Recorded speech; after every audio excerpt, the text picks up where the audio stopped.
স্পিডে করছি বুঝতেই পারবি না যে আমি কখন চেঞ্জ করছি, তখন আমারও সেমই আসছে সাইডে। যদি সাইডে আসে তাহলে কোনো প্রবলেম নেই, ওটা ঠিকই হচ্ছে।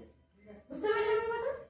এমনি হাত বুঝতে যে কোন দিকে যাচ্ছে, কোন দিকে হাত নেবো, কোন পায়ের সাথে, আর কোনো প্রবলেম? যেমন প্র্যাকটিস করতে হবে তাহলে হাতের সাথে পায়ের সাথে একসাথে আমি করি। চল রেডি, এরকম পজিশন না, 5 6 7 গো, 1 2 3 4 5 6 7 8 1 2 3 4 5 6 7 8 লাগাবো পারছো না, ঠিক আছে? এই তো বলবে এরকম দাঁড়াও, খোলা বন্ধ, খোলা বন্ধ, ব্যাস এটাই আছে।